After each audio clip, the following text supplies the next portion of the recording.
Hey y'all, it's been a minute. I think the last video I posted on my YouTube was about me going on an entrepreneurial journey. We are now in month 4 of that, so that's been interesting. But today's video is going to be talking about how life has been since I was diagnosed with autism spectrum disorder about a year and some change ago. So back in 2023, in December, I was diagnosed with autism spectrum 1 disorder. So like 67 weeks ago, according to Instagram. So I went back and watched videos, took some notes. So I can kind of talk about that. So, like I said in that video, and you can go watch it, I will have it linked below. And yeah, so, in that video, I talked about how I got a full psych eval, how I had already been diagnosed with ADHD and OCD and all these other things, but the full psych eval kind of showed everything. It showed that I was on the spectrum, level 1, that I had ADHD, PTSD. I said I had moderate anxiety, but I went back and looked at it and it is severe anxiety, child. I have major depressive disorder, which is interesting because I was misdiagnosed with bipolar 2 when I was 25 years old. But with all of my diagnoses, including OCD, all those things together can show up to look like I have the symptoms of bipolar 2, but I do not have bipolar 2. And I talked a lot in that video about wondering who I am now that I know that I'm autistic. And I would say that over the past year, I have, and I apologize for this ring light, I'm still trying to figure this out. But over the past year, I have been doing a lot of reading, like my neuropsychologist suggested. I have been doing a lot of unpacking in therapy, trying to learn how to unmask. And I have really just been doing a lot of inner work as it pertains to coming to terms with my diagnoses and being able to better understand myself and what my needs are.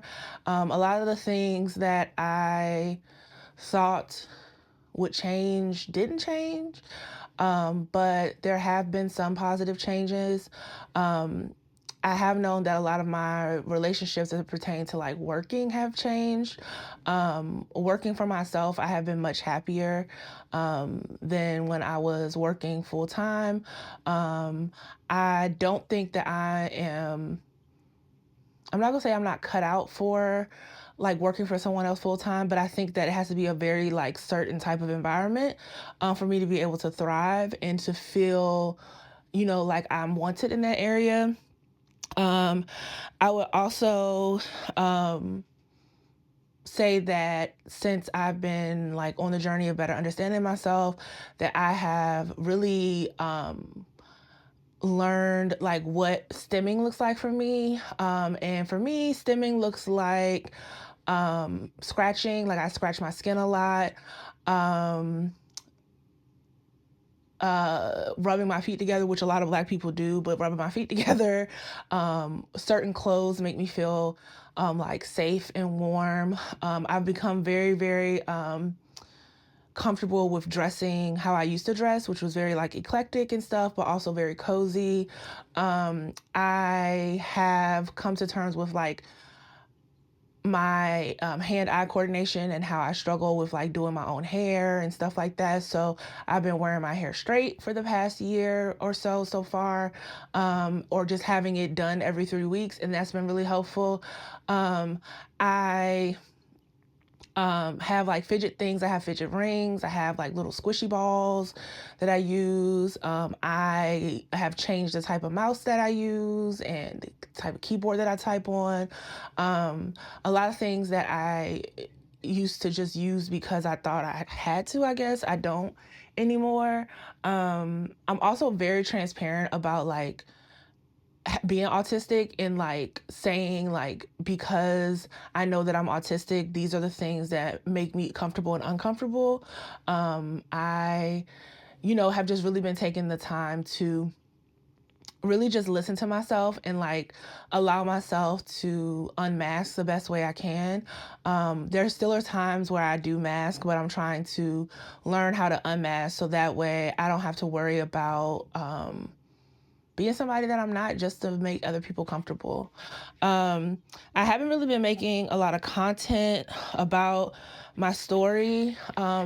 I had a lot of content in the beginning of 2024 around being neurodivergent. Um, and I kind of fell off with that as I got into the gist of finishing up my dissertation and all those things. So I really do want to get back to making more content about being neurodivergent, especially as being an entrepreneur that's neurodivergent, and juggling a lot of things. I think that, just like I said, like I feel like my story and like how I'm handling things may be like helpful to someone else. And that is like going to motivate me to want to do more stuff. Um, my executive functioning, trash. Like, baby, they say, like, I did a lot of research on this, that like once you start unmasking, there are going to be things that you used to be able to do with ease that literally feel foreign to you. And I thought that they were exaggerating, but there are a lot of things that I have to like really sit with and take my time to do and like relearn. I also have really bad working memory as well. Um, and I realized that my working memory makes it to where I have to write down or record anything that is of importance, because I will forget it in real time. I also know, like I've said in other previous videos, that like I'm type A, but that type A was actually severe anxiety. And also being neurodivergent, I need routines. And I know that. I have food obsessions and I understand that. And I also have noticed that what was I about to say? There it go. Go. Ciao, no. I'll move on to the next thing on my notes. As far as grief, the grief of realizing I have it, I grieved a lot, like, because I just felt like a lot of the things that I experienced as a child could have been avoided if I would have gotten an evaluation sooner. But I also realized that like I'll be 35 this year, and that it is okay that I had to wait, and that I have the tools now and the resources now to take care of myself. And if I would have possibly gotten diagnosed at a younger age, I may not have had the same access to things like I do now. I don't really have a lot of frustrations. Like, I try to work on having a positive inner monologue, because I can be really negative to myself about things, especially when I don't understand things. But I have come to terms with how I work, and I have become more vocal about like what works and doesn't work for me. And I realize that that can cause problems in workplace environments. And that's why I think I should be working for myself for the most part, unless, I am like high up on the food chain, or I'm in a position to where like people let me, you know, work in the way that makes sense for me.